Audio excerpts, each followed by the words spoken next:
Hello everybody. आज के इस वीडियो में मैं वास्तविक संख्या नाम के चैप्टर का एक्सरसाइज 1.3 लेकर आया हूं। तो इसमें सबसे पहले एक प्रमेय है कि सिद्ध करें कि रूट पी एक अपरिमेय संख्या है जहां पी एक अभाज्य संख्या है। ठीक है, मतलब पी एक अभाज्य संख्या है जिसको रूट पी के रूप में अगर वह है तो एक अपरिमेय संख्या है, इसको सिद्ध करना है। तो सबसे पहले हम यह मान लेंगे कि जो रूट पी है यह एक परिमेय संख्या है। ठीक है, सबसे पहले मान लेंगे कि रूट पी क्या है, एक परिमेय संख्या है। तो अगर परिमेय संख्या है, परिमेय है, तो उसे हम a बाई बी के रूप में लिख सकते हैं। क्या किसी परिमेय संख्या को a बाई बी के रूप में लिखा जा सकता है? परिमेय संख्या का परिभाषा कहता है तो रूट पी बराबर a बटा बी, जहां b is not equal 0। First video में बताया हूं इसको कि जहां b इज नॉट इक्वल 0 तथा a एवं b, यह a और b जो है वो क्या है, सहअभाज्य संख्याएं हैं। सहअभाज्य संख्या का मतलब होगा कि जिस दो संख्याओं का HCF ओनली एक हो, मतलब एक के अलावा उसका कोई दूसरा उभयनिष्ठ गुणनखंड न हो, तो उसको हम बोलते हैं सहअभाज्य संख्याएं। तो root p equal a by b, जहां b इज नॉट इक्वल 0 तथा a एवं b क्या है, तो यह a एवं b एक सहअभाज्य संख्या है। अब क्या करते हैं, इसको root p equal a by b को हम दोनों तरफ वर्ग कर देते हैं। तो दोनों तरफ वर्ग करेंगे तो रूट p का भी वर्ग किए, a बाई बी का भी वर्ग किए, तो रूट से स्क्वायर कैंसिल हो गया और केवल क्या हो गया, p हो गया। तो p इक्वल हो जाएगा a स्क्वायर बटा बी स्क्वायर। अब क्रॉस मल्टीप्लिकेशन करेंगे तो यहाँ नीचे कुछ नहीं है तो 1 है, तो a स्क्वायर में 1 से मल्टीप्लाई होगा तो a स्क्वायर हो गया, और p में b स्क्वायर से मल्टीप्लाई होगा तो p b स्क्वायर हो गया। इसको हम समीकरण 1 मान लेते हैं। यहाँ देखते हैं कि यह b स्क्वायर के साथ p गुना में है, तो यह p जो है वह b स्क्वायर का गुणज है, लेकिन यही p अगर इधर आएगा तो a स्क्वायर के साथ भाग में होगा, बटा में होगा। तो हम कह सकते हैं कि यह p जो है वह a स्क्वायर का क्या है, भाजक है, मतलब a स्क्वायर को विभाजित करेगा, काटेगा। तो अतः कह सकते हैं कि p जो है वह a स्क्वायर को विभाजित करता है। तो जब p a स्क्वायर को विभाजित करता है तो अंक गणित का आधारभूत प्रमेय कहता है कि जब उसका स्क्वायर से यह विभाजित हो गया, मतलब स्क्वायर है, जब a स्क्वायर को p विभाजित कर दिया, ठीक है, तो वह उस संख्या को विभाजित कर सकता है। जैसे मान लीजिए यहाँ पर यह 4 का वर्ग हो गया, तो 4 का वर्ग अगर 2 से विभाजित है, 4 का वर्ग का मतलब हो गया 16, तो 16 2 से कट जाएगा, 2 अठे 16। तो क्या 4 2 से नहीं कटेगा, मतलब जब उसका स्क्वायर इस 2 से विभाजित हो सकता है तो वह खुद वह संख्या भी 2 से कट जाएगा। तो वही बात यहाँ पर है, यहाँ पर समझना है। अतः p जो है वह a स्क्वायर को विभाजित करता है, तो जब p उसके वर्ग को विभाजित करेगा तो p a को भी विभाजित करेगा। ठीक है, यह चीज ध्यान में रखना है यहाँ पर कि p a स्क्वायर को विभाजित करता है तो p a को भी विभाजित करेगा। कुछ नहीं है, बहुत आसान है। यहाँ a स्क्वायर मतलब उसके वर्ग को विभाजित कर रहा है तो उसको भी विभाजित करेगा। फिर मान लेते हैं, माना a इक्वल पी सी। ठीक है, अब जो यहाँ a है, a मतलब a को विभाजित कर रहा है, तो इस a को हम क्या मान लेंगे, pc मान लेंगे। ठीक है, p यहाँ पर है क्योंकि p यहाँ पर भी है। ठीक है, तो उस अभाज्य संख्या को हम a बराबर pc मान लेंगे। a बराबर क्या मान लेंगे, pc। तो समीकरण 1 से चलेंगे, समीकरण 1 से। तो यहाँ a की जगह पर समीकरण 1 से चलेंगे तो समीकरण 1 में फर्स्ट में क्या है, a स्क्वायर है, और यहाँ a किसको क्या माने हैं, pc माने हैं। तो इस a के जगह पर हम pc रख दें तो pc का स्क्वायर हो जाएगा। तो pc का स्क्वायर बराबर pb का स्क्वायर। ठीक है, तो pc का स्क्वायर है तो होल स्क्वायर है, तो p का भी स्क्वायर है और c का भी स्क्वायर है, बराबर pb स्क्वायर। तो यहाँ क्या होगा, एक p से एक p कट जाएगा, कट जाएगा ना। तो यहाँ हो गया pc square equal b square. तो अब देखिए, अब c स्क्वायर का गुणज है कौन, p, तो इधर आकर भाग करेगा, मतलब p जब इधर आकर भाग करेगा तो p किसको विभाजित करेगा, b स्क्वायर को। तो यहाँ p b स्क्वायर को विभाजित करता है, इसलिए फिर यहाँ पर स्क्वायर वाली बात आ गई जैसे यहाँ था। कि पी ए स्क्वायर को विभाजित करता है तो पी ए को भी विभाजित करेगा। तो जब पी बी स्क्वायर को विभाजित करता है तो पी बी को भी विभाजित करेगा। ठीक उसी प्रकार ऊपर वाले के जैसा इसके जैसा। तो देखिए यहाँ पर क्या, देखिए यहाँ पर पी ए को भी विभाजित कर दिया और यहाँ पर पी बी को भी विभाजित कर दिया। तो यहाँ पर शुरू में था कि रूट पी को हम क्या माने थे, A by B. A by B एक सहअभाज्य संख्या है। ए और बी जो है वो क्या है, सहअभाज्य संख्या है। तो सहअभाज्य संख्या का मतलब हुआ कि एक के अलावा उसका कोई उभयनिष्ठ गुणनखंड नहीं है। लेकिन यहाँ पर देखा गया कि P जो है वह A एवं B दोनों को विभाजित करता है। मतलब यहाँ P A को विभाजित कर रहा है और यहाँ P B को विभाजित कर रहा है। तो मतलब P A और B दोनों को विभाजित कर रहा है, अर्थात P जो है वह A एवं B दोनों का एक उभयनिष्ठ गुणनखंड है, क्योंकि दोनों को वह विभाजित कर रहा है। मतलब दोनों में है तो दोनों में कॉमन है, उभयनिष्ठ है। तो दोनों को विभाजित करना मतलब भाजक, भाजक का मतलब गुणनखंड। मतलब P जो है वह A एवं B दोनों का एक उभयनिष्ठ गुणनखंड है। अब देखिए ऊपर हम माने थे कि A और B एक सहअभाज्य संख्या है, और यहाँ पर तो सहअभाज्य संख्या का मतलब कि एक के अलावा कोई उसका गुणनखंड नहीं होना चाहिए। लेकिन यहाँ एक के अलावा एक P भी आ गया जो A एवं B दोनों का एक उभयनिष्ठ गुणनखंड हो गया। तो लेकिन इससे इस तथ्य का विरोधाभास प्राप्त होता है कि A एवं B में एक के अतिरिक्त कोई उभयनिष्ठ गुणनखंड नहीं है। यह हमारी मान्यता है, ऊपर हम माने हैं, तो हमारी मान्यता गलत हो गया। मतलब एक के अलावा यहाँ पर एक और उभयनिष्ठ गुणनखंड P हो गया, दो हो गया। तो हमारी जो मान्यता है वह गलत हो गई कि रूट P एक परिमेय संख्या है।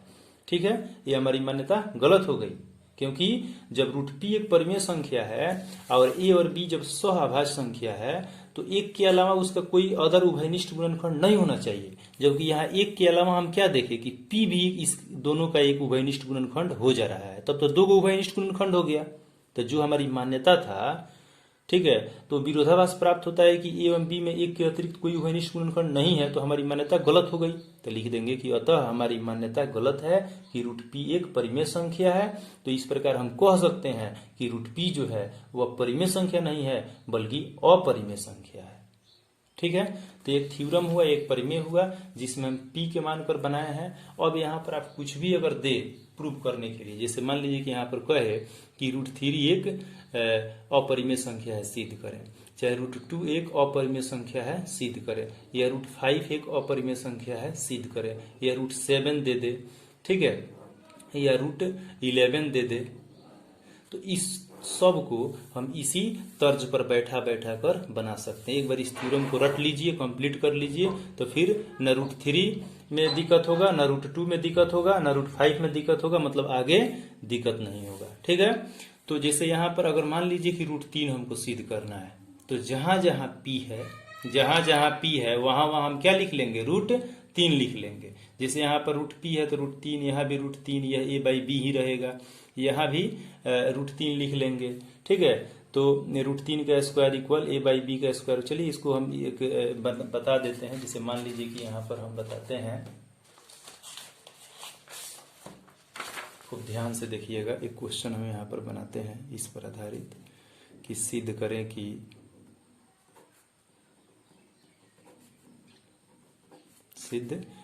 कि रूट 3 एक अपरिमेय संख्या है। ठीक है, चलिए तो सबसे पहले यहाँ पर क्या हम इसको सोल्व करने जा रहे हैं, मतलब इसको प्रूफ करने जा रहे हैं। तो सबसे पहले हम लिखेंगे कि माना रूट 3 एक क्या है, परिमेय है, मतलब परिमेय संख्या है। जैसे यहाँ पर क्वेश्चन में था रूट P, तो हम माने थे कि नहीं कि रूट P एक परिमेय संख्या है। तो उसी तरह यहाँ पर रूट 3 है, तो हम मानेंगे कि रूट 3 एक परिमेय संख्या है। तो जब परिमेय संख्या है तो रूट 3 इक्वल हो जाएगा A बाई B। जैसे यहाँ पर रूट P इक्वल है A बाई B, समझ में आ रहा होगा। तो यहाँ पर लिख देंगे A बाई B जहाँ B इज नॉट इक्वल 0 तथा A एवं B उसी तरह सेम उसी तरह जैसे था कि A एवं B सहअभाज्य संख्या है, तो उसी तरह लिखेंगे कि A एवं B क्या है, तो सह अभाज्य संख्याएं हैं। ठीक है, अब क्या करेंगे, जैसे इसमें है कि अब दोनों तरफ वर्ग करने पर, तो उसी तरह इसमें अब क्या होगा, दोनों तरफ वर्ग होगा तो √3 का यहां पर लिख देंगे पहले कि अब दोनों तरफ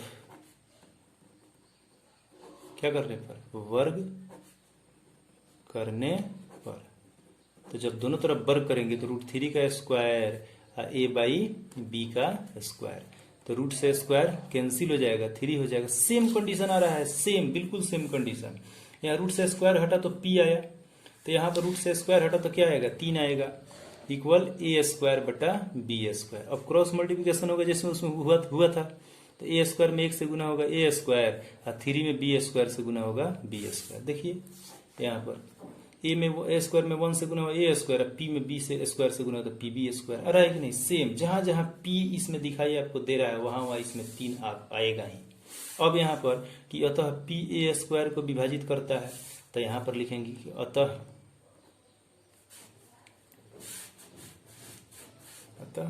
3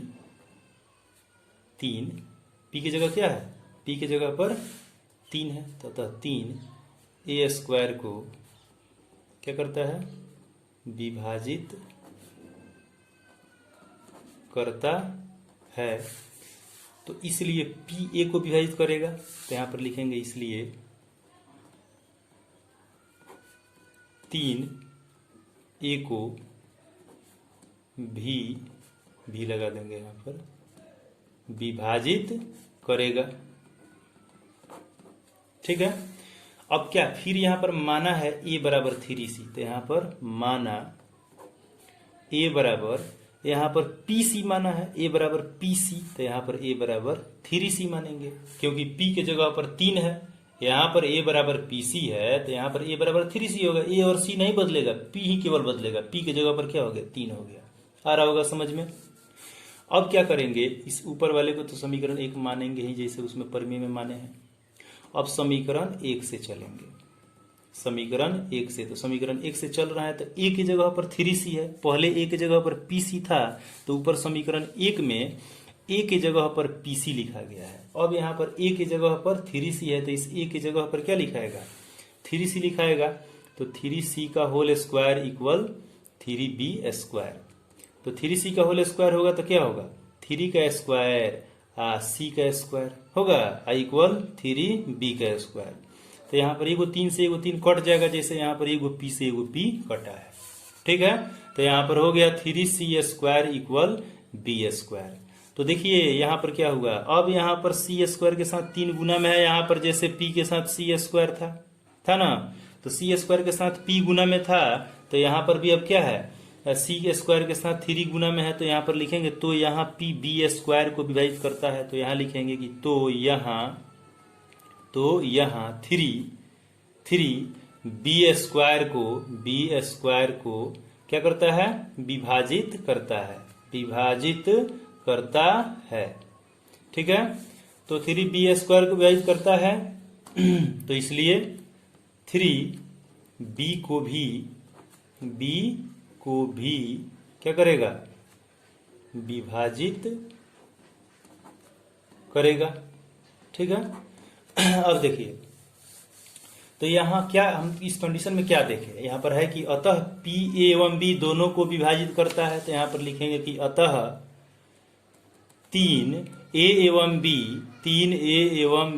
दोनों को क्या करता है जी, विभाजित करता है। तो दोनों को विभाजित करने का मतलब क्या होगा, दोनों को विभाजित करता है। ठीक है, अब यहाँ पर क्या लिखेंगे, अर्थात यहाँ p है तो क्या लिखेंगे, 3, कि 3a एवं b दोनों का एक उभयनिष्ठ गुणनखंड है, लेकिन इससे इस तथ्य का विरोधाभास प्राप्त होता है कि a एवं b में एक के अतिरिक्त कोई उभयनिष्ठ गुणनखंड नहीं है। अतः हमारी मान्यता गलत है कि √p है, तो यहाँ पर क्या डाल देंगे, √3 डाल देंगे। √3 एक परिमेय संख्या है, इस प्रकार हम कह सकते हैं कि √3, अब p है तो p की जगह पर क्या डालेंगे, √3 एक अपरिमेय संख्या है। प्रूव्ड हो गया। इसी तरह से जहां जहां, जैसे अगर √2 आपको सिद्ध करना हो तो जहां जहां इसमें आपको p दिखाई दे रहा है वहां वहां वहां वहां क्या हो जाएगा, 2 2 होते जाएगा और इस तरह से हमारा √2 भी सिद्ध हो जाएगा।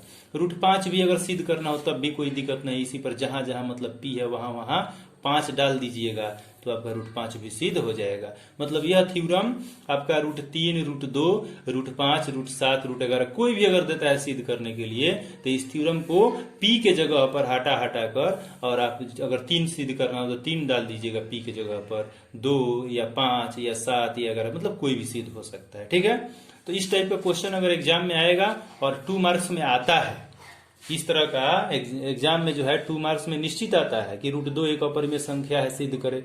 इसी साल आया था, हर एक साल इस तरह इस टाइप पर क्वेश्चन आता है कि √2 एक अपरिमेय संख्या है, सिद्ध करे, √3 एक अपरिमेय संख्या है, सिद्ध करे।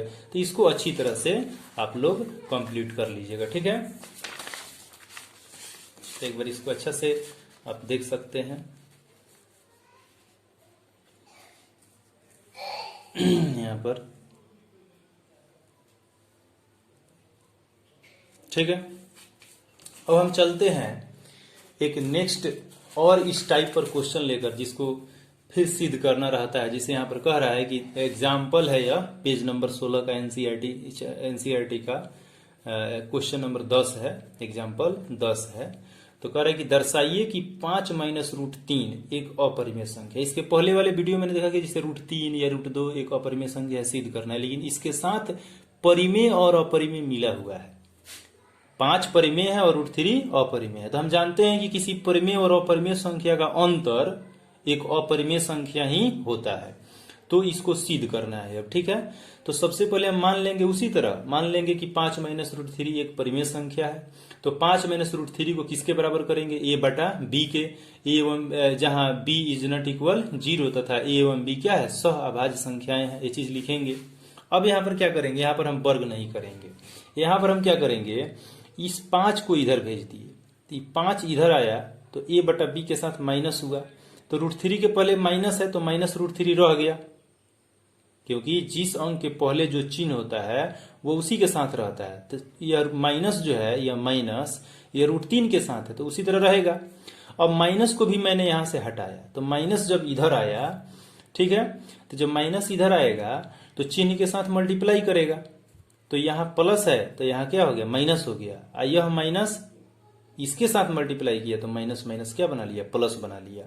अब इसको सीधे करके मैंने लिख दिया, 5 को पहले लिख दिया और a बटा b जो माइनस में है इसको यहां पर लिख दिया, तो 5 माइनस a बटा b आ गया। तो 5 माइनस a बटा b किसके बराबर आया, √3 के। तो चूंकि a एवं b क्या है, पूर्णांक है, a और b क्या है, पूर्णांक है। तो जब यह पूर्णांक है तो यह टोटल जो है 5 माइनस a बटा b यह क्या होगा, एक परिमेय संख्या होगा, एक परिमेय संख्या है। तो जब इधर वाला पूरा एक परिमेय संख्या है और यह √3 के बराबर है, तो हम यह भी तो कह सकते हैं कि जब यह परिमेय संख्या है तो √3 भी एक क्या है, परिमेय संख्या है, इस स्टेटमेंट के अनुसार।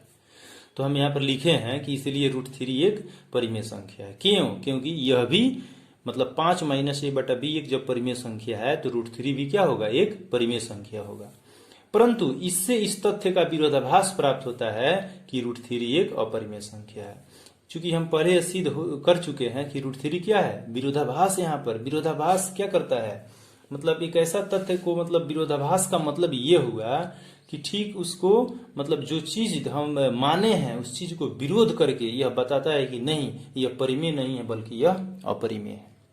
जैसे मानते हैं कि मान लिए कि सूरज पूरब में उगता है, तो हम मान लेते हैं कि नहीं, सूरज पूरब में नहीं उगता है, सूरज पश्चिम में उगता है। तो एक विरोधाभास यहाँ पर प्राप्त हो रहा है कि नहीं, हम तो जानते हैं कि सूरज पूरब में ही उगता है। तो उसी तरह से, परंतु इससे इस तथ्य का विरोधाभास प्राप्त होता है कि √3 एक अपरिमेय संख्या है जो गलत मान्यता के कारण प्राप्त हुआ है। अब जो यहाँ पर प्राप्त हुआ है कि यह परिमेय है, यह हमारा गलत मान्यता के कारण प्राप्त हुआ, कॉन्ट्राडिक्शन उत्पन्न हो रहा है, विरोधाभास उत्पन्न हो रहा है। जो गलत मान्यता के कारण प्राप्त हुआ है कि 5 माइनस √3 एक परिमेय संख्या है, ये गलत मान्यता है कि 5 माइनस √3 क्या है, एक परिमेय संख्या, एक गलत मान्यता हुआ। यहाँ पर कॉन्ट्राडिक्ट कर रहा है, विरोधाभास उत्पन्न हो रहा है। इसीलिए जो हम माने हैं कि यह परिमेय संख्या है, ये गलत है। जो हमारी मान्यता है कि 5 - √3 एक परिमेय संख्या, ये गलत है। कॉन्ट्राडिक्ट उत्पन्न हो रहा है यहाँ पर कि √3 एक अपरिमेय संख्या है। तो जब √3 एक अपरिमेय संख्या है तो उसके साथ जो भी यहाँ पर संक्रियाएं हैं, जैसे 5 - √3, तो जब √3 अपरिमेय है तो अतः इससे निष्कर्ष निकलता है कि 5 - √3 भी क्या होगा, एक अपरिमेय संख्या होगा। तो यह हमारा क्या हो गया, प्रूव्ड हो गया। अब इस पर आधारित एक्सरसाइज 1.3 है, जिसमें क्वेश्चन दिया हुआ है 3 ठो। जैसे फर्स्ट है कि सिद्ध कीजिए कि √5 एक अपरिमेय संख्या है। तो फर्स्ट वाला पर बन जाएगा, जैसे ये वाला फॉर्मूला मैं बताया हूँ, ये वाला परिमेय मैं बताया हूँ। इस पर आप अच्छी तरह से जहां जहां P है वहां वहां 5 रखकर आप सोल्व कर सकते हैं आसानी से। क्या तो उसके बाद में है दूसरा कि सिद्ध कीजिए कि 3 + 2 √5 एक अपरिमेय संख्या है। तो ठीक इसी प्रकार है कि नहीं। यहाँ पर मान लेंगे, जैसे यहाँ पर है 3 + 2 √5 तो हम लिखेंगे कि माना 3 + 2 √5 एक परिमेय संख्या है। अब इसको बराबर करेंगे a/b के, और ये चीज तो सब में लिखाएगा तो सब में लिखाएगा इतना। अब क्या करेंगे, जैसे इसको हम थोड़ा सा हिंट्स दे देते हैं आप लोगों को। सीधा हमें करना है 3 + 2 √5, 3 + 2 √5। तो हम यहाँ पर लिखेंगे कि माना 3 + 2 √5 क्या है, एक परिमेय संख्या है, एक परिमेय संख्या है। मान लेंगे कि यह क्या है, एक परिमेय संख्या है। ठीक है ना। तो यहाँ पर जैसे कैसे है यह कि 5 - √3 एक परिमेय संख्या। तो अब इसको हम बराबर करेंगे, 3 + 2 √5 को हम बराबर करेंगे a/b के, और इसमें किसी तरह से हम √5 को इधर रखेंगे। अब बाकी जितना यह है इसको हम बराबर के उधर भेजेंगे। तो सबसे पहले यहाँ पर 3 है, तो 3 इधर प्लस में है, तो इधर अगर माइनस में होगा तो a/b -3 हो गया।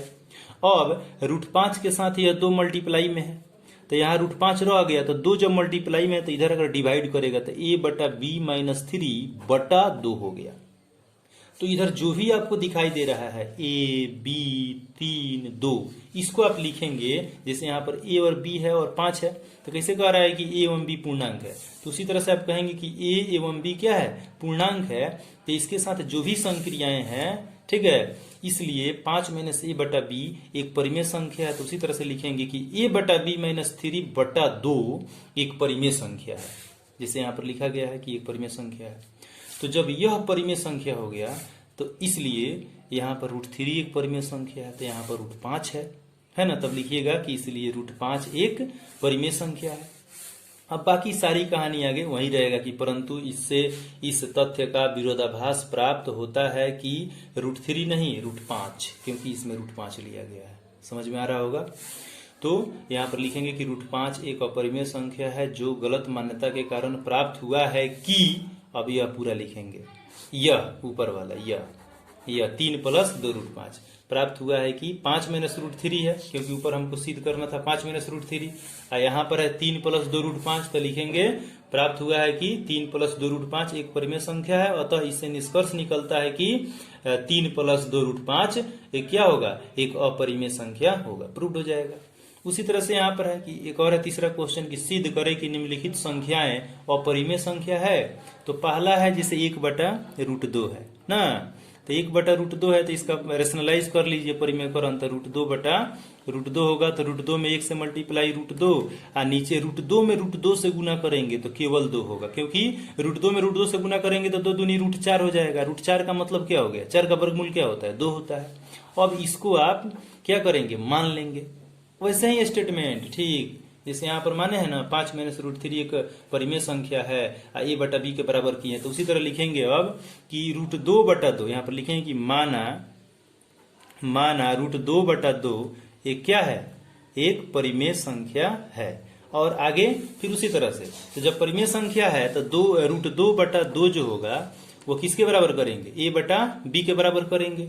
ठीक है, यहाँ पर लिखेंगे कि चूंकि यहाँ पर such that b is not equal 0 तथा a एवं b क्या है, तो सहअभाज्य संख्या है, जैसे यहाँ पर सब में लिखा जा रहा है वैसे तो लिखवे करेंगे। ठीक है, फिर क्या होगा, फिर यहाँ पर क्रॉस मल्टीप्लिकेशन कराएंगे, तो 2 में a से गुना होगा तो 2a हो जाएगा, और √2 में b से गुना होगा तो √2b हो जाएगा।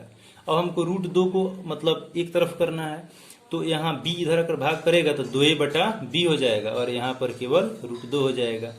तो इसको सीधा कर देंगे, √2 को इधर लिख देंगे और 2a/b को इधर लिख देंगे। तो फिर वही कहानी यहाँ पर कि चूंकि a एवं b पूर्णांक है, यहाँ पर लिखेंगे जो a और b आ रहा है वो क्या लिखेंगे कि a एवं b एक पूर्णांक है, इसलिए यह जो 2a/b है यह पूरा, यह क्या, जैसे यहाँ पर कितना आया था 5 - a/b आया था, तो उसी को हम क्या कहे कि इसलिए कि 5 - a/b एक परिमेय संख्या है। तो उसी तरह हम बोलेंगे कि 2a/b एक क्या है, परिमेय संख्या है, इसलिए यह √2 एक क्या होगा, परिमेय संख्या होगा, क्योंकि उसके बराबर है। तो यहाँ पर √3 है तो √3 कह रहे हैं, तो यहाँ पर क्या है √2 है तो √2 बोलिएगा। ये कौन नंबर क्वेश्चन बता रहे हैं हम, तीसरा का फर्स्ट समझा रहे हैं, तीसरा का फर्स्ट आपको खुद बनाना है, ठीक है।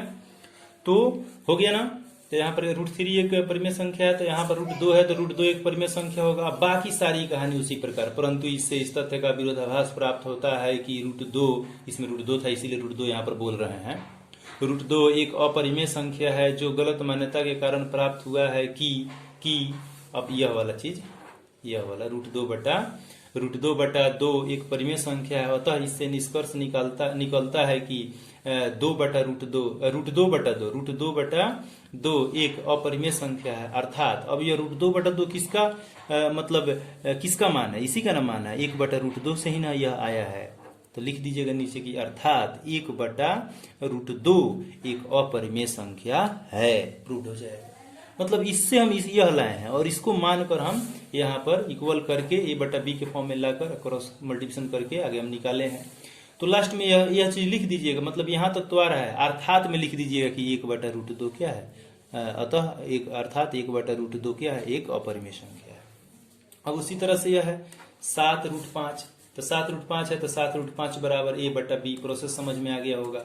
यहाँ √5 को रहने देना है, 7 को उधर खदेड़ दीजिए तो a/ इधर आएगा तो डिवाइड करेगा इसके साथ, तो a/7b हो जाएगा। अब a और b क्या है, पूर्णांक है, तो a और b जो पूर्णांक है तो ये परिमेय संख्या होगा, तो जब यह परिमेय संख्या होगा तो यह भी परिमेय संख्या होगा। आपको अच्छी तरह से समझ में आ गया होगा। परंतु इसे इस तथ्य का विरोधाभास प्राप्त होता है कि यहाँ पर √3 है, यहाँ पर √5 आप देख रहे हैं कि √5 है, तो यहाँ √3 की जगह पर क्या लेंगे, √5 लेंगे। और फिर उसके बाद में यहाँ पर जो है, तो यहाँ जो है उसको आप जिसे यहाँ पर 5 - √3 जो माना है, जो यहाँ पर है परिमेय अपरिमेय, तो उसको यहाँ पर लिख रहा है, तो आप क्या लिखेंगे इसमें 7√5 लिखेंगे इसके जगह पर एक परिमेय संख्या होता है। इससे निष्कर्ष निकलता है कि हमारा जो 7√5 है वो एक अपरिमेय संख्या। बिल्कुल उसी तरह से है। यहाँ पर जैसे अगला क्या है, तीसरा नंबर 6 + √2 है, 6 + √2, तो इसको a/b के बराबर करेंगे, बाकी सारी कहानी उसी प्रकार लिखेंगे जो भाषा है। अब √2 इधर रहने देंगे, 6 को उधर भेज देंगे, तो a/b - 6 हो गया। तो a/b जब क्या है, एक पूर्णांक है, तो ये सब परिमेय होगा, तो जब यह परिमेय होगा तो यह भी परिमेय होगा। अब बाकी उसके बाद भाषा पूरा उसी तरह से, परंतु इसे इस तथ्य का विरोधाभास प्राप्त होता है कि अब यहाँ √3 है और यहाँ क्या है, √2 है, तो यहाँ पर √2 न लिखेंगे कि √2 एक अपरिमेय संख्या है जो गलत मान्यता के कारण प्राप्त हुआ है कि 5 - √3 था, तो यहाँ पर क्या है 6 + √2 है, तो 6 + √2 एक परिमेय संख्या होता है। इससे निष्कर्ष निकलता है कि 6 + √2 एक अपरिमेय संख्या है। बिल्कुल उसी तरह से है। समझ में आ गया होगा आपको अच्छी तरह से इस वीडियो को। अब आगे जो है, अब इसको अच्छा से बना लीजिएगा, एक्सरसाइज को परिमेय बता दिया हूँ। इस तरह पर भी आधारित क्वेश्चन है, वो सारे जो भी एनसीईआरटी का मतलब एक्सरसाइज 1.3 का जो क्वेश्चन था, फर्स्ट सेकंड 3 का 3 था, तीनों समझा दिया हूँ। इसको अच्छी तरह से आप बना लेंगे, ठीक है। जो भी आपको प्रॉब्लम होगा उसमें कमेंट बॉक्स में लिखेंगे, बताएंगे हमको, ताकि उसका आपको जो भी समस्या हो, समस्या का जो मतलब सोल्व होगा उसको मैं फिर से आपको बताऊंगा, दूंगा, ठीक है। आगे चलते हैं हम एक्सरसाइज 1.4 के लिए कुछ महत्वपूर्ण बातें हैं उसको जानते हैं। आइए एक्सरसाइज 1.4 के लिए क्या जानना है ये चीज यहाँ पर देखिए। तो एक्सरसाइज 1.4 के लिए हमको ये जानना है कि परिमेय संख्या के दशमलव प्रसार, जो 9th क्लास में भी दशमलव प्रसार के बारे में पढ़ना था, शांत और अशांत। तो इसको हम जानेंगे कि परिमेय संख्या के दशमलव प्रसार, जो परिमेय संख्या होता है उसका दशमलव प्रसार 2 होता है। एक या तो शांत होता है या अशांत होता है। तो शांत कब होता है, इसका कुछ शर्त होता है। जब p/q में, p/q क्या है, एक परिमेय संख्या है, परिमेय संख्या ही का दशमलव प्रसार न यहाँ पर देखना है, शांत होता है कि अशांत होता है। तो P बटा Q में जो Q है मतलब हर है, हर उसका अभाज्य गुणनखंड। अब Q का अभाज्य, नीचे खूब बढ़िया से ये स्टेटमेंट समझ लीजिए खूब अच्छा से कि P बटा Q में जो नीचे वाला Q है उस Q का अभाज्य गुणनखंड यदि 2 के पावर n गुने 5 के पावर m के रूप का हो तो हम इसको शांत बोलेंगे। ठीक है, जहां n m कोई ऋणेतर पूर्णांक है। ऋणेतर का मतलब क्या होता है, ऋणेतर शब्द अच्छा से समझना होगा। ऋणेतर का मतलब होता है, इसको अंग्रेजी में कहते हैं नॉन निगेटिव। नॉन निगेटिव का मतलब निगेटिव नहीं, तो निगेटिव नहीं मतलब पॉजिटिव। मतलब ऐसा नहीं कि 2 के पावर माइनस n, ऐसा नहीं कि 5 के पावर माइनस m, जहां n और m अब मैंने माइनस में नहीं रहेगा। यह कोई संख्या जैसे 2 के पावर 5 रह सकता है लेकिन 2 के पावर माइनस 5 नहीं, 5 के पावर 7 हो सकता है लेकिन 5 के पावर माइनस 7 नहीं। मतलब n और m ऋणेतर पूर्णांक है। मतलब क्या है, निगेटिव को छोड़कर, निगेटिव को छोड़कर। ठीक है ना। चलिए, और अशांत का जो कंडीशन है यहां पर है कि P बटा Q में Q का अभाज्य गुणनखंड यदि इस रूप का नहीं हो, मतलब इसमें है कि 2 के पावर n गुने 5 के पावर m के रूप का हो, और इसमें है कि 2 के पावर n गुने 5 के पावर m के रूप का न हो। तो न हो, अगर नहीं होगा तो अशांत होगा, अगर 2 के पावर n गुने 5 के पावर m का रूप का होगा तो शांत होगा। पूछ सकता है कोई कि कोई परिमेय संख्या शांत कब होगा, तो जब उसके Q के अभाज्य गुणनखंड 2 के पावर n गुने 5 के पावर m के रूप का हो तो वह शांत दशमलव होगा। इतना आप अच्छा से बता सकते हैं उसे। कोई पूछे कि आपसे कोई किसी परिमेय संख्या का दशमलव प्रसार अशांत कब होगा, तो बताएंगे कि P बटा Q में Q का अभाज्य गुणनखंड यदि 2 के पावर n गुने 5 के पावर m के रूप का न हो, के रूप में न हो, तो उस परिमेय संख्या का जो दशमलव प्रसार होगा वो क्या होगा, अशांत होगा। ठीक है, आइए एग्जाम्पल से हम समझा देते हैं। जिसे यहाँ पर 3 बटा 8 लिखे हैं, तो 3 की जगह पर तो 3 ही है, और 8 का अभाज्य गुणनखंड करेंगे क्योंकि जब भी अभाज्य गुणनखंड होगा नीचे वाला का होगा। तो 8 का अभाज्य गुणनखंड करने पर क्या आया, 2 गुने 2 गुने 2, 2 दूनी 4, 4 दूनी 8। मतलब ऊपर 3 है तो 3 लिखे हैं, और 2 कितना बार आया है, 3 बार आया है, तो 2 के पावर 3 लिख दिए। अब कहिएगा सर आप गुना यहाँ पर 5 के पावर 0 ही कहाँ से ला दिए हैं। तो आप घातांक का नियम पढ़े हैं कि किसी भी अंक का पावर 0 हो तो उसका मान क्या होता है, 1 होता है कि नहीं होता है। तो मान लीजिए यहाँ पर 5 के पावर 0 है, तो 5 के पावर 0 का मान क्या होगा, 1 होगा। तो 1 में 2 के पावर 3 से गुना करेंगे तो उतना ही न रह जाएगा, रहेगा कि नहीं रहेगा, बोलिए। तो यहां पर हमारा फॉर्मूला था कि 2 के पावर n गुने 5 के पावर m, तो इसीलिए हम 5 के पावर m का मतलब कोई ऋणेतर पूर्णांक, तो माइनस में नहीं है, तो यहाँ पर 0 हम बैठा सकते हैं। ये अपने से सेट किए हैं। देखिए यहाँ पर ये नहीं भी रहेगा ना तब भी कोई बात नहीं है, केवल इस फॉर्म में होना चाहिए कि 2 के पावर n गुने 5 के पावर m, इसीलिए हम यहाँ पर 5 के पावर 0 बैठा दिए हैं जिसका मान 1 होता है। तो 1 में 2 के पावर 3 से गुना होगा तो 2 के पावर 3 ही होगा, कोई फर्क पड़ने वाला नहीं है। ठीक है, तो चूंकि 8 का अभाज्य गुणनखंड 2 के पावर n गुने 5 के पावर m के रूप में है। ठीक है, अब आपको यहाँ पर मतलब 0 से समझना होगा, मतलब पूरा इनिशियल से, तो आप अच्छी तरह समझ सकते हैं कि Q का अभाज्य गुणनखंड करिए। ठीक है, तो उसके अभाज्य गुणनखंड में या तो केवल 2 आए या केवल 5 आए। केवल 2 आए तो भी शांत होगा, केवल 5 आए तब भी शांत होगा, 2 और 5 आए तब भी शांत होगा। लेकिन 2 और 5 के अलावा अगर कोई दूसरा अंक आए, जैसे 3 आ गया, 7 आ गया, 2 भी आए, 5 भी आए, इसके अलावा भी अगर कोई तीसरा अंक आ जाता है 7, मतलब कोई दूसरा अभाज्य संख्या, तो उस कंडीशन में शांत नहीं मानेंगे। ठीक है, केवल 2 आए, जैसे यहाँ पर केवल 2 आया है तो ये शांत होगा, क्योंकि 5 के पावर 0 अपने मन से हम सेट कर दिए, क्योंकि 5 के पावर 0 का मान हम जानते हैं कि 1 होता है, कोई फर्क पड़ने वाला नहीं है। इफेक्टराइज जो है उतना ही का उतना ही है, इसमें कोई अंतर नहीं पड़ रहा है, 8 का 8 है। इसको भी देखा जाए तो 5 के पावर 0 1, 2 के पावर 3 में 1 से गुना करेंगे तो 2 के पावर 3 ही होगा, मतलब 8 ही आएगा। तो यहाँ पर मतलब Q का अभाज्य गुणनखंड में या तो 2 आए या 5 आए या 2 और 5 दोनों आए, उसके अलावा कोई अन्य गुणनखंड, कोई अन्य अभाज्य संख्या नहीं आए। अगर आता है कोई अन्य संख्या या अभाज्य संख्या या गुणनखंड तो उसको हम अशांत समझेंगे। ठीक है, तो अतः इसका दशमलव प्रसार शांत होगा। शांत होने का मतलब हुआ कि जिसका शेषफल 0 हो जाए, मतलब पूरी पूरी कट जाए और उसका शेषफल शून्य हो जाए। जैसे हम एक जांच इसकी जांच भी कर लेते हैं। 3/8 है, मतलब 8 से 3 में भाग हुआ, कभी भी भाग होता है तो नीचे वाले से ऊपर वाला में, चाहे ऊपर वाला छोटा ही क्यों न हो, कभी भी अंश में हर से कभी भी भाग होता है तो अंश में हर से होता है। तो यहाँ 8 से हम भाग देंगे 3 में देंगे, 3 में, क्योंकि 3 में दे रहे हैं तो दशमलव बैठा है तो एक जीरो आया है, तो 8 3 का 24। ऐसे करते करते हमारा कटकर शेषफल शून्य हो गया है।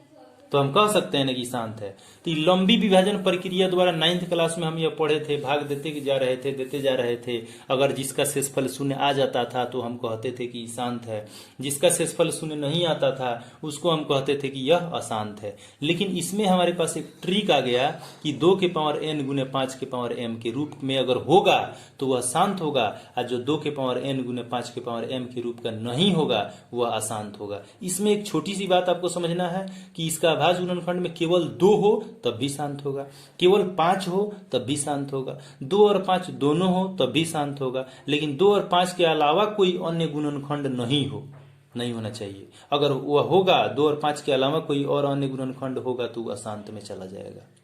अब यह बात आपको अच्छी तरह से समझ में आ गई होगी। जैसे एक और दूसरा एग्जाम्पल यहाँ पर देखिए, ये पहला था जो यहाँ पर है।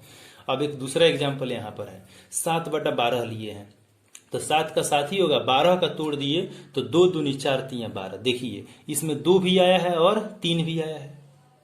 तो हमारा फॉर्म क्या है यहाँ पर कि 2 के पावर n के रूप में गुने 5 के पावर m के रूप में। तो यहाँ पर 2 के पावर 2 है गुना 3 आ गया। पहले ही मैं बोल चुका हूं, शांत कब होगा, जब या तो 2 हो या केवल 5 हो या 2 और 5 दोनों हो, उसके अलावा कोई अन्य गुणनखंड न हो। जबकि यहाँ पर अलावा एक अन्य गुणनखंड 3 आ जा रहा है जो इसको बाधा पहुंचा रहा है, इस रूल को। ठीक है, तो यह क्या होगा, इसको हम क्या कहेंगे, इसको हम बोलेंगे कि चूंकि 12 का अभाज्य गुणनखंड 2 के पावर n गुने 5 के पावर m का रूप में नहीं है, यहाँ पर 3 एक अतिरिक्त गुणनखंड आ गया है। ठीक है, अतः इसका दशमलव प्रसार अशांत होगा। अगर आप इसको भाग भी करेंगे, आप 12 से 7 में भाग दीजिए, भाग होते जाएगा लेकिन यह कटकर कभी भी इसका शेषफल शून्य नहीं आएगा। आप करके देख सकते हैं, कभी भी इसको कटाते जाएंगे, कटा कर हार जाएंगे, लेकिन इसका शेषफल कभी भी शून्य नहीं आएगा। तो जिसका शेषफल शून्य नहीं होता है उसको हम क्या बोलते हैं, अशांत बोलते हैं। यह प्रोसेस 9th क्लास में पढ़े थे। बात समझ में आ रहा है। लेकिन इसमें आप एक ट्रिक जान गए, एक माध्यम जान गए, जिससे देख कर ही पता कर सकते हैं कि कौन शांत है और कौन अशांत है। केवल Q का नीचे वाले का अभाज्य गुणनखंड कीजिए। अगर वह उसके अभाज्य गुणनखंड में केवल 2 आता है या केवल 5 आता है या 2 और 5 दोनों आता है तो वह शांत होगा। लेकिन उसके अलावा कोई अन्य गुणनखंड आ जाता है, जैसे इसमें 3 आ गया है, तो वह अशांत होगा। ये बात आपको अच्छी तरह से समझ में आ गई है। मुझे पूरा उम्मीद है कि आपको यह मतलब पूरी अच्छी तरह से यह बात समझ में आ गई होगी। ठीक है, अगर भी फिर भी यहाँ पर यदि आपको दिक्कत होता है तो हमें कमेंट बॉक्स में लिखकर बताएंगे और मैं आपके जो भी दिक्कत होगा, जो भी कठिनाइयाँ होगा उसका निवारण करूंगा। ठीक है, तो आगे इस पर कुछ क्वेश्चन है इस चैप्टर का, उसको मैं लेता हूँ। एक्सरसाइज 1.4 का, हाँ एक्सरसाइज 1.4 का क्वेश्चन है यहाँ पर। एक्सरसाइज आज क्लियर हो जा रहा है। यह चैप्टर 1.4 तक टोटल एक्सरसाइज था। वास्तविक संख्या आज समाप्त होने जा रहा है। इसको अच्छा तरह से आप समझ लीजिए, अंत भला तो सब भला। यहाँ पर एक क्वेश्चन है कि बिना लंबी विभाजन प्रक्रिया किए बताइए कि निम्नलिखित परिमेय संख्याओं के दशमलव प्रसार शांत है या अशांत आवर्ती है। देखिए बात आ गई ना, बिना लंबी विभाजन। 9th क्लास में आप लंबी विभाजन करके जब शेषफल शून्य आ जाता था तो आप कहते थे कि शांत है, और जब शेषफल शून्य नहीं आता था तो आप कहते थे कि यह अशांत है। मतलब वहां भाग क्रिया द्वारा यह चीज आप जानते थे 9th क्लास में। लेकिन यहाँ पर आप क्या जानेंगे, यहाँ पर इसमें जो दिया हुआ है फर्स्ट क्वेश्चन में या सेकंड में, इसमें केवल नीचे वाले का, इसमें सब में हर का केवल अभाज्य गुणनखंड कर लेना है। अगर उसका अभाज्य गुणनखंड में केवल 2 आएगा या केवल 5 आएगा या 2 और 5 आएगा तो वह शांत होगा। लेकिन उसके अलावा कोई अन्य गुणनखंड आएगा तो वह क्या होगा, अशांत होगा। यह चीज आप अच्छी तरह से इसके पहले वाले पन्ने में अच्छी तरह से समझ चुके हैं। तो आइए, जैसे फर्स्ट नंबर में है 13/31/25। है ना। तो हम यहाँ पर लिखते हैं, इसको बनाते हैं, यहाँ पर सोल्व करते हैं, एक दो को समझाते हैं, उसके बाद आगे आपको बना लेना होगा सब। जैसे फर्स्ट नंबर ही मैं बता रहा हूँ, यहाँ पर है 13/31/25। तो यहाँ P हो गया यह, और यह हो गया Q, हो गया ना। तो अब क्या करेंगे यहाँ पर आप, अब Q का अभाज्य गुणनखंड करने पर, अभाज्य गुणनखंड करने पर, तो इधर आप कर लीजिए दाहिने साइड में 31/25 है। पहले अंकों को जोड़िए, तो 5 2 7 1 8 3 11, मतलब 3 से नहीं कटने वाला है, क्योंकि अंकों का जो 11 है जो 3 के पहाड़ा में नहीं है। तो लास्ट में 5 है तो 5 से अवश्य कटेगा। 5 छक 30 हो गया, 1 बच गया 12, 5 दूनी 10, 2 बच गया 25, बचा 25। फिर लास्ट में 5 है, फिर 5 से जाएगा, 5 एकम 5, 1 बच गया 12, 5 दूनी 10, 2 बच गया 25, बचा 25। और फिर यहाँ पर 5 है तो फिर 5 से जाएगा, 5 दूनी 10, 2 बच गया 25, बचा 25। अब 25 जो है 5 5 25 चला गया। मतलब देखिए यहाँ पर आप देख सकते हैं कि अभाज्य गुणनखंड करने पर 31/25 का अभाज्य गुणनखंड आया है 5 गुने 5 गुने 5 गुने 5 गुने 5। ठीक है, 5 को 5 आया है, मतलब 5 के पावर 5। यहाँ पर आप क्या अपने मन से लगा सकते हैं बताइए, क्योंकि फॉर्मूला हमारा है 2 के पावर n गुने 5 के पावर m के रूप का।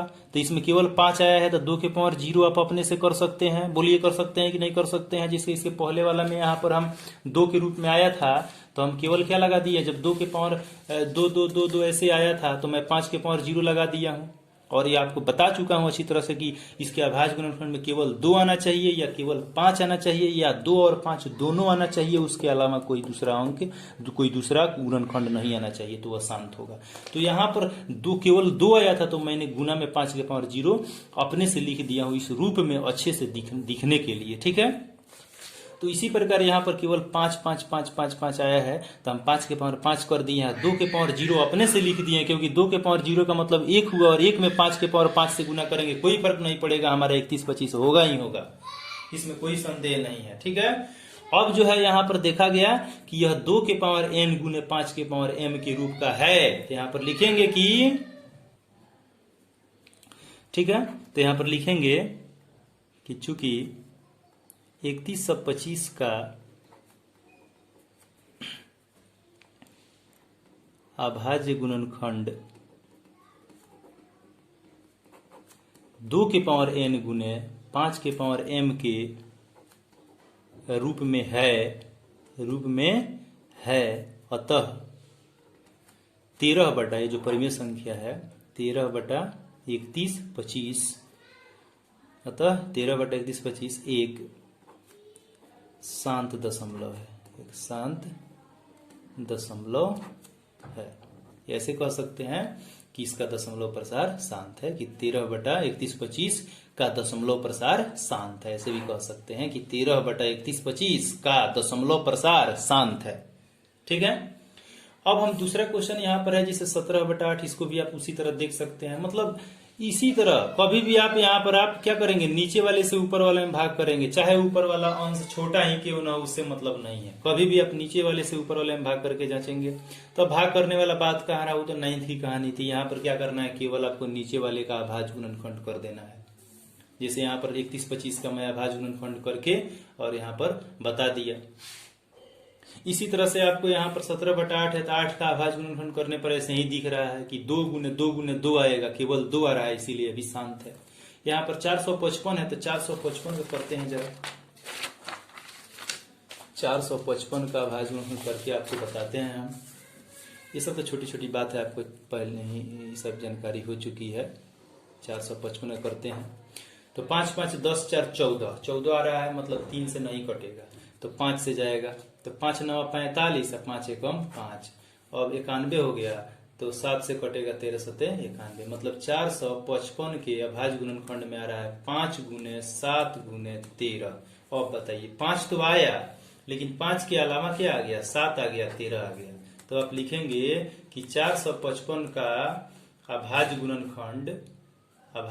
गुणनखंड 2 के पावर n गुने 5 के पावर m के रूप का नहीं है। अतः यह जो दिया हुआ है 64/455। लेकिन यहाँ पर एक और चीज है, 64/455 ना, तो यहाँ पर इसको कटाइए। हालांकि 64 है और यहाँ 455 है, कटने वाला नहीं है। चलिए क्या है, यह कटने वाला नहीं है, मतलब ये खुद क्या है, 100 अभाज्य संख्याएं हैं। ठीक है, तो 455 का अभाज्य गुणनखंड जो है वह 2 के पावर n गुने 5 के पावर m के रूप का नहीं है। नहीं है तो नहीं है, तो यह क्या होगा, यह 64/455 क्या होगा, यह अशांत होगा। क्या होगा जी, अशांत होगा। इसी तरह से आप उसको भी बना सकते हैं, जैसे 15/1600 है, तो 15/1600 है, तो अब क्या करेंगे, 1600 का अभाज्य गुणनखंड करेंगे। तो 1600 का अभाज्य गुणनखंड करेंगे, अब क्या आएगा उसको करके देखिएगा। ठीक है, इस तरह से क्लियर हो जाएगा।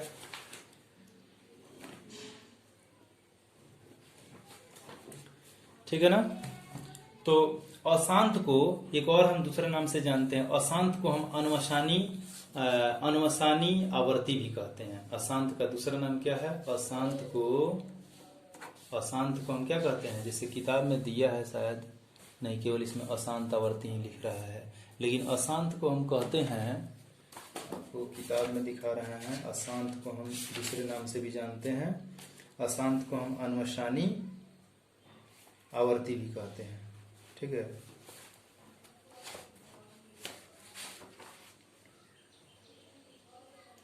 अनवसानी आवर्ती भी कहते हैं अशांत को। अशांत का दूसरा नाम अशांत दशमलव कहिए। ठीक है, या अनवसानी आवर्ती भी आप कह सकते हैं। ठीक है, अशांत को अनवसानी आवर्ती भी कहते हैं। ठीक है, अनवसानी दो होता है, एक अनवसानी आवर्ती होता है, एक अनवसानी अनावर्ती होता है। तो अनावर्ती जो होता है वो अपरिमेय होता है। तो आप इस क्वेश्चन को अब यहाँ पर जैसे देखिए, ये तो ठीक है, यहाँ कीजिएगा, यहाँ पर पावर में दे दिया है, तो ये और अच्छा किया है। यहाँ पर आपको अभाज्य गुणनखंड करने की जरूरत नहीं है, यह 2 के पावर 3 और 5 के पावर 2, मतलब ये तोड़ कर दिया है। तो आप देख रहे हैं कि यहाँ पर 2 के पावर n गुने 5 के पावर m के रूप का है। ये तो अभाज्य गुणनखंड इसमें करना ही नहीं है, खुद किया हुआ है। इसमें अभाज्य गुणनखंड आपको नहीं करना है, अभाज्य गुणनखंड किया है। तो किया है तो बस क्या करना है, केवल बता देना है। तो ये 2 के पावर n गुने 5 के पावर m के रूप का सेट हो रहा है उस पर, तो यह कौन संख्या हो जाएगा, बताइए, शांत होगा कि अशांत होगा? ये परिमेय संख्या शांत होगा कि अशांत होगा? शांत होगा, आप समझ गए होंगे। यहाँ पर है, देखिए, ये भी अभाज्य गुणनखंड कर दिया, 2 के पावर 2, 5 के पावर 7, लेकिन एक्स्ट्रा यहाँ पर 7 के पावर 5 लगा दीजिए। लीजिए, ये तो 2 के पावर n गुने 5 के पावर m के रूप का है, लेकिन ये 7 के पावर 5 जो एक्स्ट्रा लगा दिया है, यही इसको काट रहा है, इसीलिए यह क्या होगा, यह अशांत होगा। ठीक है, बना लीजिएगा, लिख लीजिएगा कि चूंकि इसका नीचे वाले का यह 2 के पावर n गुने 5 के पावर m के रूप का नहीं है, अतः 129 बटा इतना क्या होगा, अशांत होगा। यहाँ पर है 35/50, तो कटने वाला है तो कटा सकते हैं। देखिए, स्टैंडर्ड फॉर्म में लाइएगा, जैसे यहाँ 35/50 है तो कटाइए, तो कटेगा 5 से, 7 पचे 35, और यहाँ हो गया आपको 10 पचे 50, तो 7/10 हुआ। यहाँ पर नहीं दिखाई दे रहा था, 35/50 है। यहाँ पर क्वेश्चन में क्या है, 9वां नंबर 35/50, तो यहाँ पर क्या होगा, कटाइएगा तो 7 पचे 35 और 10 पचे 50, तो 7/10 हो रहा है। तो 7/10, अब 10 का अभाज्य गुणनखंड करने पर क्या आएगा, 2 गुने 5 आएगा। तो 2 के पावर n गुने 5 के पावर m का रूप का, यहाँ पर पावर कुछ नहीं है, तो एक है ना जी। तो 2 और 5 है, तो 2 और 5 जब है तो यह क्या होगा, शांत होगा। उसी तरह से आप बनाइएगा इसको। ठीक है, जैसे इसी में देखिए 77/210 है, 77/210, तो ये कटेगा कि नहीं कटेगा, देखिएगा। 210 का अभाज्य गुणनखंड कीजिएगा।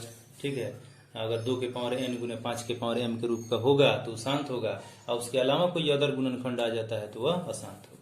अब दूसरा क्वेश्चन इसमें कह रहा है कि जो ऊपर दिए गए प्रश्न है, उन परिमेय संख्याओं के दशमलव प्रसारों को लिखिए जो शांत हो।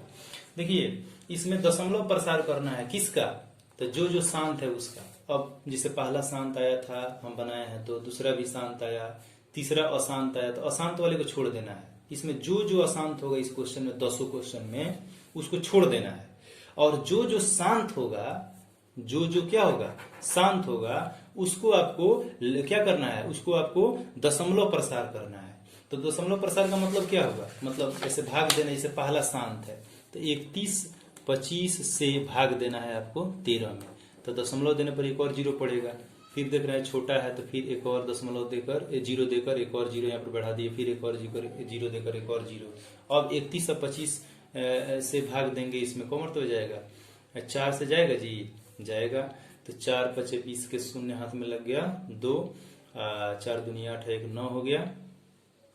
और यहाँ पर अब 1 4 4 हो गया, 4 3 12, यहाँ पर जीरो आ गया, 10 में से 9 हो गया 1, यहाँ पर हो गया 9, 9 में से 4 गया, कितना हो गया 5 हो गया। और यहाँ पर यह कट गया और यह भी कट गया, कितना आया 510 आया। तब फिर क्या करेंगे, 510 आया तो 510 आया तो एक और अपने मन यहाँ पर दशमलव यहाँ पर दे दिए हैं तो एक और जीरो बैठा देंगे। तो जब एक और जीरो बैठाएंगे तो अब फिर बार कितना मरतबे जाएगा, 1 मरतबे, तो 31 25 हो गया।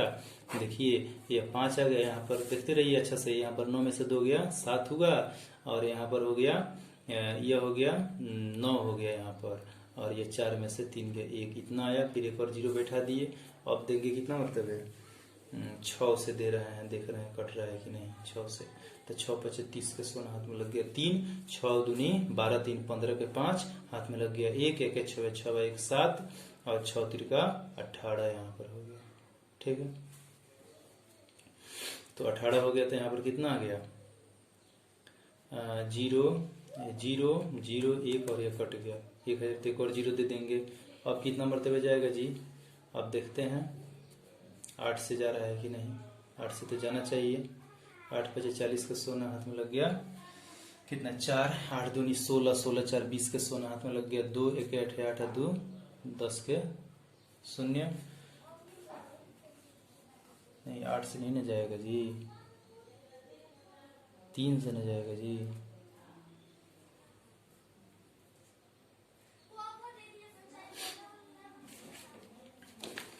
कहाँ गलत हो गया जी।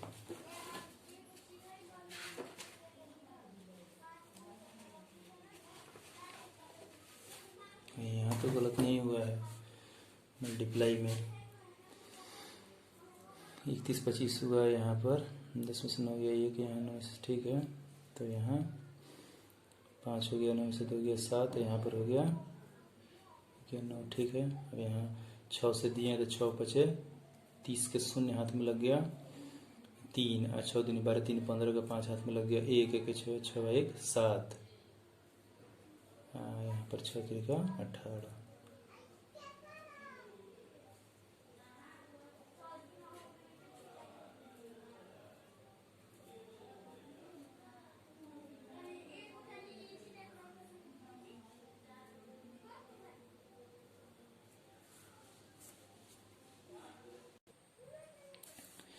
ठीक है, तो यहाँ पर 31 25 यहाँ पर था, यहाँ पर 13 था, तो हम दशमलव दिए, तो यहाँ पर 3 को जीरो उतारे तो 2 को जीरो बैठाए, क्योंकि 1 दशमलव का जीरो और 2 को जीरो का 2 को जीरो, तो यहाँ पर भाग दिए 4 मरतबे गया, कितना हुआ यहाँ पर 0 0 और 5 है, फिर एक और जीरो उतारे, अब 1 मरतबे दिए। मतलब ऐसे करने पर क्या है, शेषफल शून्य आ गया, तो शेषफल शून्य आ गया तो शांत होगा। मतलब ऐसे करना है कि जो जो इसमें दूसरा नंबर क्वेश्चन में है कि ऊपर दिए गए प्रश्नों में उन परिमेय संख्याओं के दशमलव प्रसारों को लिखिए जो शांत है। इसमें जो जो शांत है उसका दशमलव प्रसार इस तरह लंबी विभाजन द्वारा भाग द्वारा कर देना है, जो जो शांत है उसी का।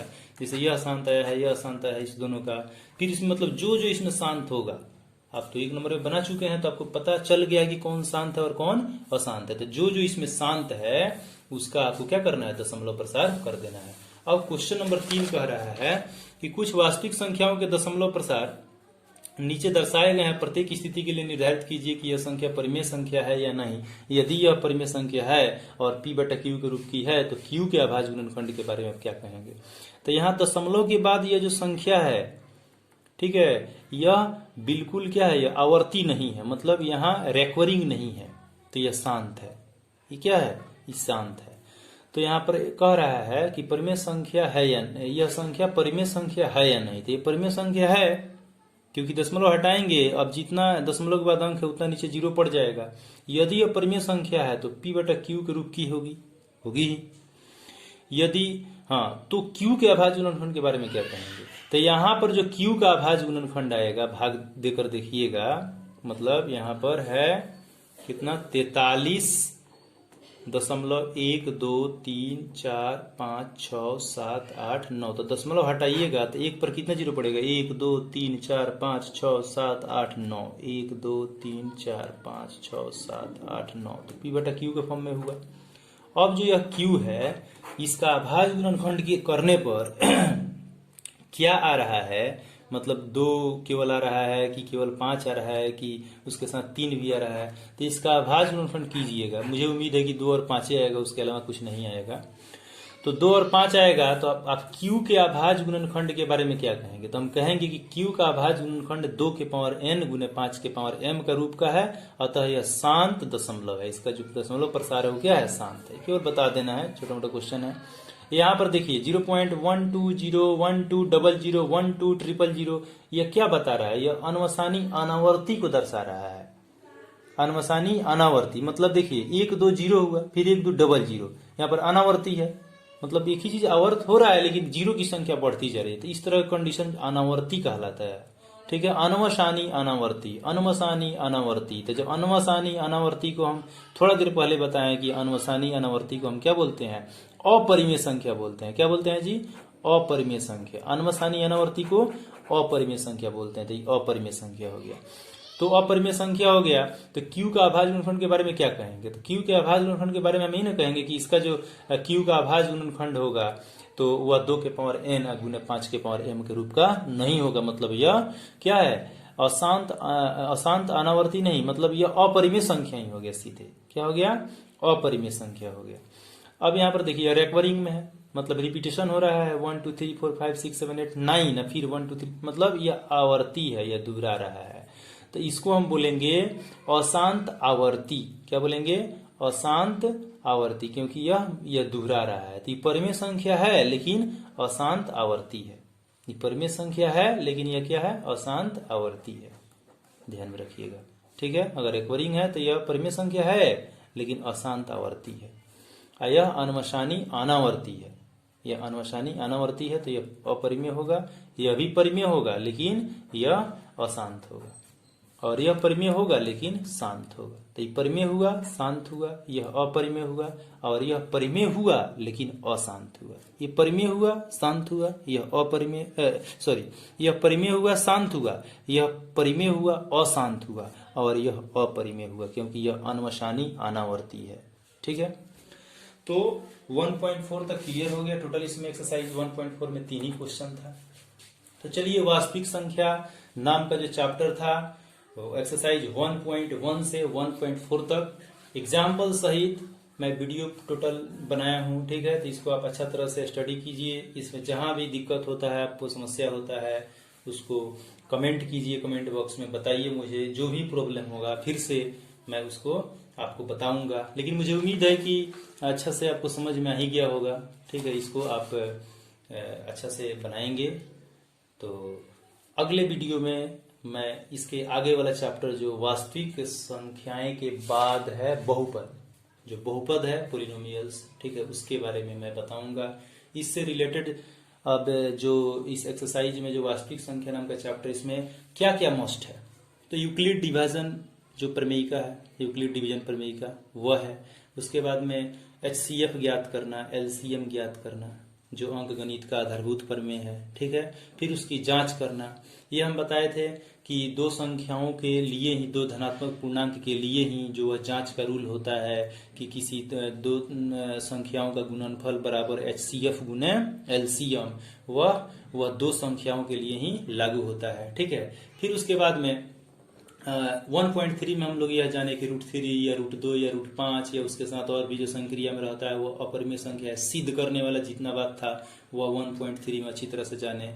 और 1.4 में हम शांत और अशांत दशमलव प्रसार के बारे में जान चुके हैं कि शांत कब होगा, तो उसके हर का मतलब Q का अभाज्य गुणनखंड 2 के पावर n गुने 5 के पावर m के रूप में होगा तो वह शांत होगा, और जो 2 के पावर n गुने 5 के पावर m के रूप का नहीं होगा वह अशांत होगा। ठीक है, तो इसी के साथ मैं इस मतलब टोटल एक्सरसाइज को अब आप अच्छा से देखेंगे। अब जो है अब नेक्स्ट चैप्टर में मैं लेकर आऊंगा अगला बहुपद चैप्टर। अब यह चैप्टर को मैं समाप्त करता हूं। ठीक है, इसमें जो भी आपको समस्या होगा वो आप कमेंट बॉक्स में कमेंट करके बताते रहेंगे। धन्यवाद।